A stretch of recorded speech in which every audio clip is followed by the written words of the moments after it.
I like fantasy. I read fantasy books, I watch fantasy media, and I play fantasy games. But there is one area where fantasy media really seems to fall down.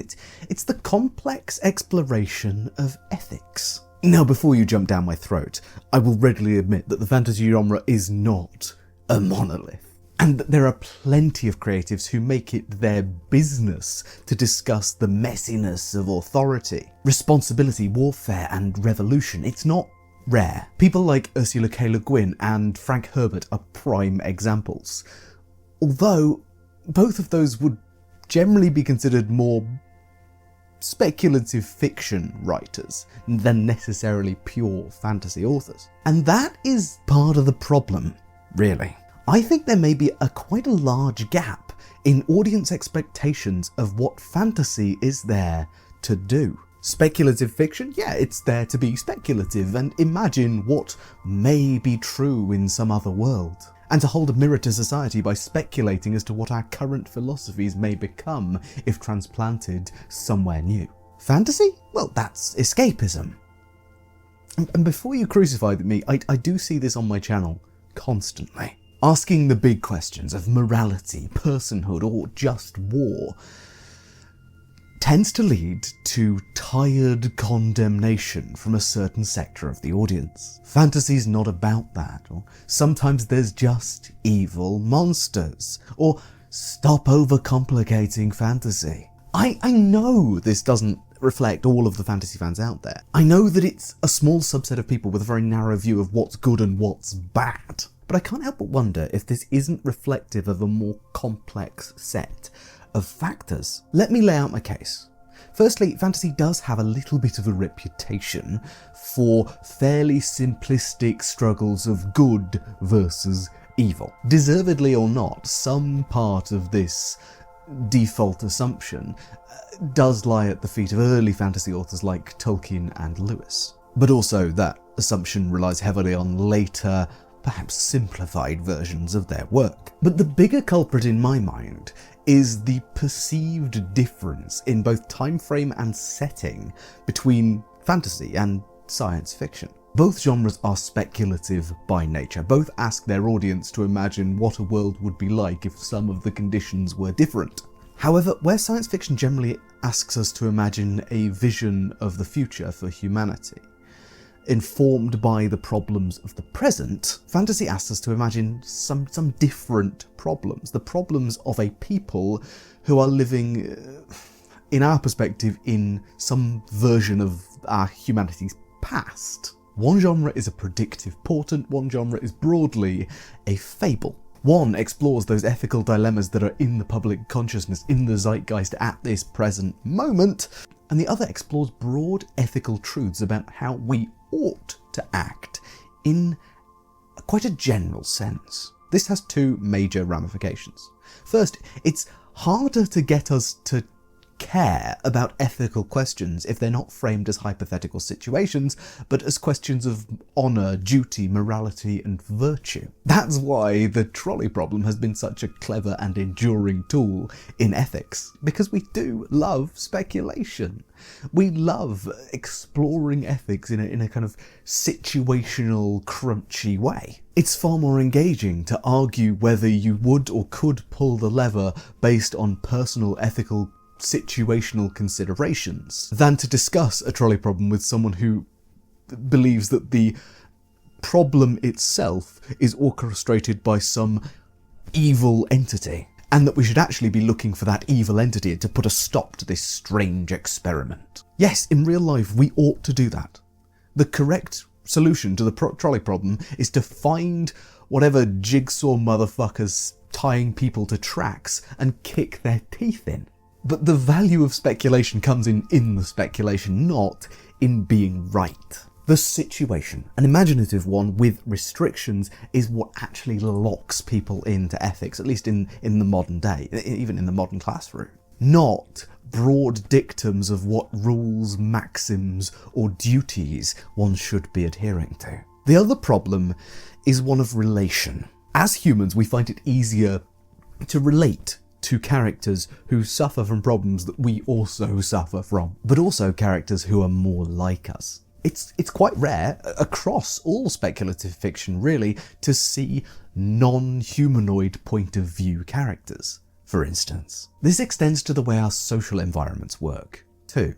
As much as we have sympathy for the plight of the serf, or the oppressed peasantry, it is often too much to ask to expect an audience to understand the true social reality of feudal serfdom. It's just such an alien system when compared to the modern Western world system, one without a real sense of personal property, liberty, or even rights. We can understand that these things are bad, but our relationality only goes so far. We want to see these systems overthrown, the monarch toppled, and freedom and liberty abound. And this is great. But to actually hit us really hard, you have to hit at the core of our modern worries. Entire professions disappearing overnight as more and more gets handed over to machines who are trained to trick us into thinking that they can think and feel.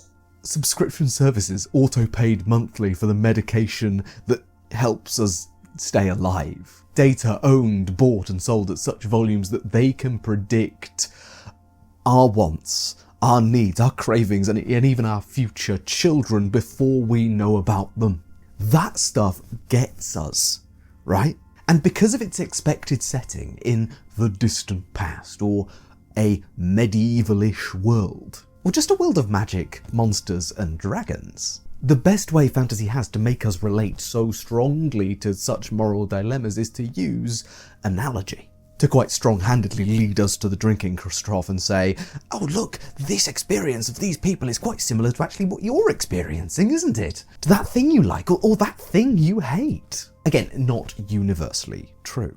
But I think you would struggle to disagree that modern audiences have an issue relating to the other. Hell, we've just about got used to relating to elves, who are just long-lived, cool humans, really. Frankly, what I think I'm saying is that the imaginative labour required to truly, viscerally care is greater, generally, across fantasy works. We understand oppressive mega-corporations and having too few credits to pay your rent. We understand that far more than a oath of fealty to a monarch, or the prophetic words of a deity speaking in one's head. The logic of our world is transactional, and so that's what we know. This is only true, though, if we look to our worlds of fiction as works of alternate truth, as other realities that could exist and thus be speculated upon. This mindset has gotten more popular in recent years as we struggle more and more to accept symbolic and fabulistic works. The modern landscape of media criticism is somewhat to blame, and I have had my part in this, in my quite grounded takes on what makes sense in terms of civilizational progress for fantasy creatures, for instance. The plot hole discussions of realism in fiction, and the trend of not believing character motivations or actions when they don't seem logically consistent to us. It's a prevalent feature of CinemaSins-style media analysis. It's part of why marketing fiction is so tough. Ursula K. Guin spoke at the Children's Book Breakfast in 2004 and highlighted some of these issues quite starkly. She complains about the assumptions deemed necessary in selling fantasy in the book market. 1. The characters are white. 2. They live sort of in the Middle Ages. And 3. They're fighting in a battle between good and evil. And she posits quite an interesting solution, both to fantasy's marketing problem and fantasy's toothless approach to ethics. She argues that fantasy is a literature particularly useful for embodying and seeing the real difference between good and evil. I do think she's right. Just because virtue ethics, or deontological ethics more broadly, are out of fashion, at least when compared to situational ethical hyperboles, it doesn't mean there's no value there. More of us would generally learn a lot if we were able to explore notions of duty and virtue as their own functions rather than as tools for success. And that is fantasy's strength.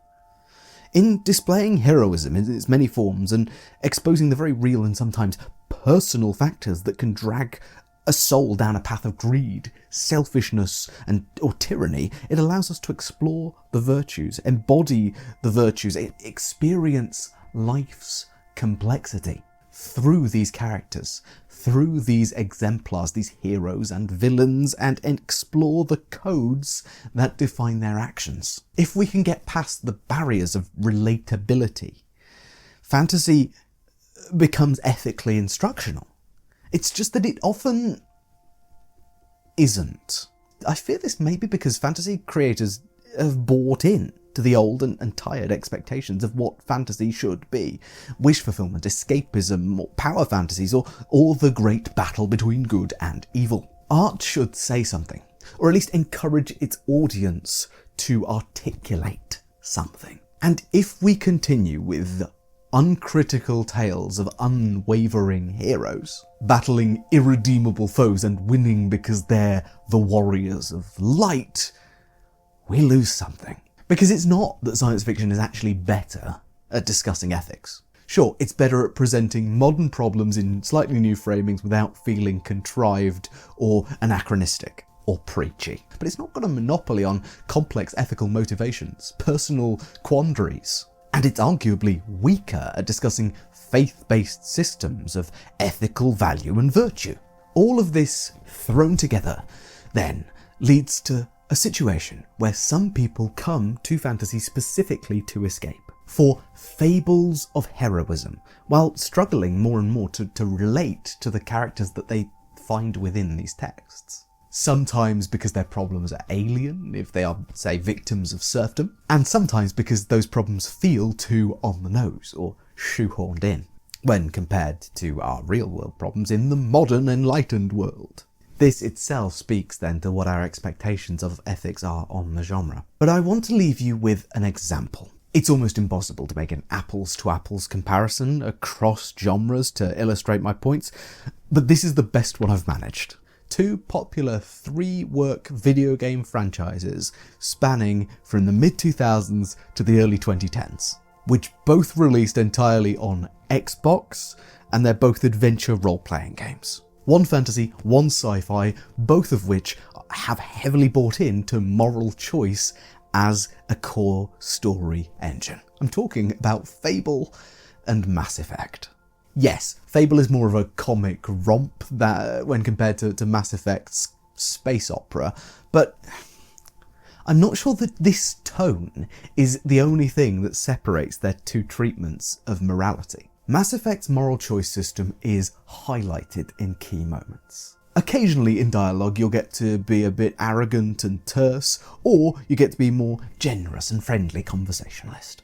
Where it shines though is in the big moments, where various members of your team add context and their voices to the environment of choice, often favouring different options, often to highlight that these choices, such as maintaining a population-controlling disease or removing it from a fast-breeding warrior species, are complex, big, and have consequences that are going to affect the world. In Mass Effect, you are given the reins only in some situations, either to establish your reputation among important political groups, or to actually just make those big, ethical, situational calls. Fable also gives you some big moments of choice, but its moral choice system is fundamentally different. Unlike Mass Effect, which only throws its character into pre-planned situations to make decisions on how to respond, Fable's main method of moral activity occurs outside of the set piece. Morality in Fable is always being tracked. Killing people, stealing things, but also raising rents and getting too drunk in public. These all make your character more evil or corrupt, and generally lead to the character having a worse reputation. They can also make you grow horns and have glowing red eyes. You know, comedy game. But this is really instructional for our purposes. In Fable, morality is tracked as part of, well, Fable.